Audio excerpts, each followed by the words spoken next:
온 땅이여 여호와께 노래하며 그의 구원을 날마다 선포할지어다. 그의 영광을 모든 민족 중에 그의 기이한 행적을 만민 중에 선포할지어다. 여호와는 위대하시니 극진히 찬양할 것이요 모든 신보다 경외할 것이며 만국의 모든 신은 헛것이나 여호와께서는 하늘을 지으셨도다. 존귀와 위엄이 그의 앞에 있으며 능력과 즐거움이 그의 처소에 있도다. 여러 나라의 종족들아 영광과 권능을 여호와께 돌릴지어다. 여호와께 돌릴지어다. 여호와의 이름에 합당한 영광을 그에게 돌릴지어다. 제물을 들고 그 앞에 들어갈지어다. 아름답고 거룩한 것으로 여호와께 경배할지어다. 온 땅이여 그 앞에서 떨지어다. 세계가 굳게 서고 흔들리지 아니하는도다. 하늘은 기뻐하고 땅은 즐거워하며 모든 나라 중에서는 이르기를 여호와께서 통치하신다 할지로다. 바다와 거기 충만한 것이 외치며 밭과 그 가운데 모든 것은 즐거워할지로다.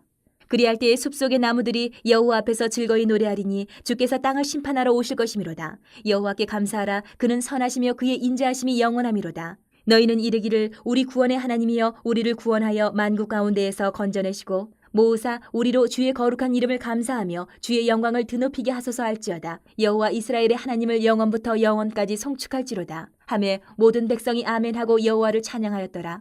다윗이 아삽과 그의 형제를 여호와의 언약궤 앞에 있게 하며 항상 그 궤 앞에서 섬기게 하되 날마다 그 일대로 하게 하였고 오베데돔과 그의 형제 68명과 여두둔의 아들 오베데돔과 호사를 문지기로 삼았고 제사장 사독과 그의 형제 제사장들에게 기브온 산당에서 여호와의 성막 앞에 모시게 하여 항상 아침 저녁으로 번제단 위에 여호와께 번제를 드리되 여호와의 율법에 기록하여 이스라엘에게 명령하신 대로 다 준행하게 하였고 또 여호와의 인자하심이 영원하심으로 그들과 함께 헤만과 여두둔과 그리고 택함을 받아 지명된 나머지 사람을 세워 감사하게 하였고 또 그들과 함께 헤만과 여두둔을 세워 나팔과 제금들과 하나님을 찬송하는 악기로 소리를 크게 내게 하였고 또 여두둔의 아들에게 문을 지키게 하였더라. 이에 뭇 백성은 각각 그 집으로 돌아가고 다윗도 자기 집을 위하여 축복하려고 돌아갔더라. 다윗은 백성들에게 하나님을 찬양하라 이렇게 권면을 합니다. 지금 법궤를 예루살렘으로 다시 가지고 모시고 무사히 와서 이제 잔치를 벌리고 예배를 하고 기뻐하고 찬양하라고 하는데, 오늘 이 본문에서 우리가 왜 하나님을 찬양하고 왜 은혜에 감사하고 어떤 하나님을 찬양해야 되는지를 이 다윗의 이 찬양하라 찬양의 제목들에서 찾을 수가 있을 것 같아요. 그냥 찬양하는 게 아니에요. 어떤 하나님을 찬양하는지, 왜 찬양하는지를 우리가 구체적으로 알고 찬양을 해야 됩니다. 먼저 23절부터 27절을 보면 창조주 하나님을 찬양하라라는 거예요. 창조주 하나님을. 온 땅은 하나님이 베푸시는 구원의 은혜를 노래해야 됩니다. 구원의 은혜가 뭡니까? 이 당시 이스라엘 백성에게서는 바벨론 포로 70년의 생활에서 다시 돌아올 수 있도록 해주신, 다시 자신의 나라로 예루살렘으로 돌아오게 해주신 그 하나님의 은혜를 구원의 은혜라고 표현을 하는 거예요. 더 나아가서 우리까지 이르면 장차 오실 예수 그리스도를 통해서 우리가 완전히 구원을 받는다라는 의미이기도 해요. 그 구원의 은혜를 우리는 날마다 찬양해야 됩니다. 구속의 은혜, 구원의 은혜를 받은 사람은 할 일이 딱 하나예요. 구원해 주신 하나님을 찬양하는 것. 구원의 은혜 모든 민족 가운데 선포해야 됩니다. 하나님을 찬양할 이유는 딱 하나예요. 세상의 모든 우상과 비교될 수 없는 창조주 하나님이시기 때문에. 천지를 창조하시고 살아계신 전능자. 그런데 다른 우상들은요, 그런 힘도 그런 영향력도 없습니다. 무가치한 것들이. 그래서 27절에서 다윗은 창조주 하나님께는 참된 영광과 위엄이 있다. 그러니 우리 찬양해야 된다. 이렇게 외치고 있는 거예요. 참신이시기 때문에 하나님만이. 우리도 마찬가지입니다. 그냥 찬양이 아니에요. 하나님이 어떤 분이신지를 알아야 어떻게 찬양할지가 나오는 거예요. 첫 번째가 뭐냐? 우리를 창조하신 참신이시기 때문에 찬양해야 돼요. 그리고 28절부터 33절을 보면 그 하나님이 만유를 통치하시고 계신다. 그러니까 통치자이신 하나님을 찬양해야 된다. 이 세상의 모든 종족과 나라는 하나님께서 창조하신 피조물이에요. 저와 여러분을 포함해서 모든 만물은 하나님이 만드신 피조물이에요. 그렇기 때문에 마땅히 우리를 창조하신 창조주 하나님, 우리를 통치하시는 하나님을 찬양해야 되는 거예요. 그래서 제물을 드리는데 누구에게 드리느냐? 우리를 창조하신, 우리를 통치하시는 만왕의 왕이신 하나님께 드려야 된다. 세상의 모든 피조물은요, 하나님 앞에서 두려워 떨고 조아릴 수밖에 없어요. 왜? 그분이 나를 만드셨기 때문에. 그분을 찬양해야 됩니다. 하나님. 이 세상을 세우시고 그것으로 끝난 게 아니고 유지하고 관리하시고 다스리고 계신, 지금 이 순간에도 만유를 통치하고 계신 분. 그래서 다윗은 하늘과 땅에서 하나님의 통치를 선포하라, 기뻐하라, 이렇게 외치는 거예요. 만유의 주인 되심을 하늘과 땅에 증언하라 라는 거예요. 바다에 거하는 모든 생물, 숲속의 모든 나무, 하나님의 다스리심을 기뻐하고 찬양해야 된다. 땅과 바다와 하늘에 거하는 모든 피조물에게 생명을 주신 분이시기 때문에, 그리고 그 생명을 다스리고 계시는 분이시기 때문에, 여러분, 이렇게 하나님의 은혜로 살아가는 우리 역시도 당연하죠. 마땅히 그런 하나님을, 우리를 통치하고 계신 하나님을 찬양해야 된다. 그리고 세 번째는 34절부터 36절을 보면 영원한 구원자이신 하나님을 찬양해야 된다.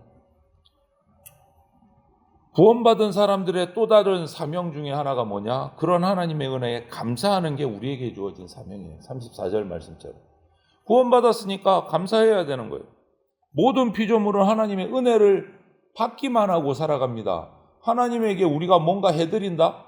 그럴 수가 없는 거예요. 우리는 피조물이기 때문에 계속 받기만 해요, 은혜를. 그래서 우리가 할 수 있는 거는 그 받은 은혜에 감사하는 게 우리가 할 수 있는 유일한 거예요. 그래서 찬양해야 되는 그 은혜에, 우리를 구원하신 것, 일방적인 거잖아요. 우리가 뭔가 해서 구원받은 것 아니죠. 일방적인 사랑으로 우리를 구원해 주신 거예요. 감사해야 되는 거예요. 구원하신 하나님께. 값없이 베푸시는 하나님의 큰 사랑으로 우리가 구원받은 거예요. 값없이 베푸신 사랑으로. 그래서 이스라엘도 구원해 주셨고, 이스라엘이 바벨론에서 다시 이 땅으로 돌아오기까지, 조국으로 돌아오기까지 이스라엘이 뭔가 한 거 없어요. 뭐 독립전쟁을 했다, 독립운동을 했다. 아무리 찾아봐도 그런 거 없어요. 하나님께서 그 적국의 왕들의 마음을 변화시키시고 움직이셔서 보내주신 거예요. 그냥 일방적인 하나님의 은혜예요. 우리를 구원하신 것도 똑같습니다. 우리를 너무 사랑하셔서 일방적으로 독생자를 보내주시고, 독생자를 통해서 우리가 십자가의 보혈로 구원받은 거예요. 우리가 뭔가 한 공적이 없어요. 영원한 구원의 은혜를 베푸신 하나님께 그 일방적인 사랑에 우리는 감사하고 찬양하는 것이 우리가 할 수 있는 유일한 거예요. 그래서 찬양해야 돼요. 그래서 36절 보면 이스라엘 백성들은 다윗의 그 권면에 모두 아멘으로 화답을 합니다. 아멘으로. 공감한다는 거예요. 그 말이 맞다.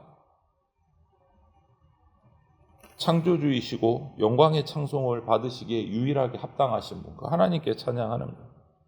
그리고 다윗은 37절부터 43절을 보면 레위인들을 적재적소에 다 세워서 아예 딱 거기서 그것만 하게 해요. 그것만. 성막만 섬기고 찬양만 하고 딱 적재적소에 사람들을, 레위인들을 세웁니다. 이건 뭡니까? 우리가 예배하고 찬양해야 할 대상은 딱 한 분밖에 없으시다라. 유일한 예배의 대상, 찬양의 대상은 하나님 한 분밖에 없으시다. 그래서 레위인들은 평생을 하나님 중심으로 살아갑니다. 자신들의 어떤 개인적인 삶을 추구하지 않아요. 오직 하나님만 예배하고 하나님만 섬기는 일에 집중을 합니다. 그래서 다윗이 이스라엘을 대표해서 지속적으로 예배하고 하나님을 섬기기 위해서 하나님이 세우신 레위 지파 사람들, 레위인들이 그 은사에 따라서 적합한 직분을 다 줘요. 여러분, 이 모습에서 우리가 발견하는 것은 예배는 혼자 드리는 게 아니다. 독주가 아니다. 온 성도가 함께 드리는 합주다. 관현악단을 생각해 보세요. 오케스트라를 다양한 악기들이 연주를 같이 합니다. 하지만 제각각 소리 내지 않아요. 그것이 다 조화롭게 하나가 되어서 아름다운 음악이 나와요. 하나님을 예배하는 것이 그렇다. 하나님을 예배하는. 은사 주신 대로 각자의 자리에서 최선을 다해서 찬양하고 섬길 때 그것이 합해져서 정말 아름다운 예배가 된다. 우리가 이 땅에 존재하는 것은요, 오직 하나님의 은혜 때문입니다. 그래서 우리는 하나님만 예배해야 돼요. 지금 당장 내가 뭔가 부족한 것 같고 부당해서 억울한 것 같을지라도 낙심하지 말고 심판의 날에 우리는 기쁨으로 예수 그리스도 심판주를 맞이할 수 있도록 의롭게 하나님만 찬양하며 살아가야 된다. 하나님이 우리를 만드셨습니다. 하나님이 지금까지 우리를 존재하게 하십니다. 그리고 죄 가운데서 우리를 구원해 주셨습니다. 우리가 지금까지 누리는 모든 것이 전부 다 하나님께로부터 온 겁니다. 지금도 값없이 우리에게 계속해서 은혜를 베풀어 주고 계십니다. 다시 한번 우리가 생각해 봐야 되겠어요. 다윗의 이 찬양하라는 외침을 구체적으로 하나님을 어떻게 찬양하고 어떤 하나님을 찬양하는가를 살피면서 혹시 내가 세상의 헛된 것만 바라보고 하나님을 경배하는 삶을 잃어버리고 있지는 않은가? 또 아름답고 거룩한 예물을 정말 주님께 제대로 준비해서 드리고 있는가? 이거 우리가 생각해 봐야 돼요. 하나님의 이런 성품을 제대로 안다면, 다윗처럼 안다면 우리가 최선의 예물을 하나님 앞에 드리지 않을 수 없고 아름답고 거룩한 예배를 하나님께만 드리지 않을 수 없다라는 거예요. 다시 한번 기억하시기를 바랍니다. 영원히 찬양과 영광을 받으시기에 합당한 유일하신 창조주, 구원자, 통치자이신 그 하나님의 사랑에 우리는 날마다 감사하면서 오늘도 모든 영광을 주님께만 돌려드리는 피조물로 살아갈 수 있게 되기를 주님의 이름으로 축원을 드립니다. 아멘.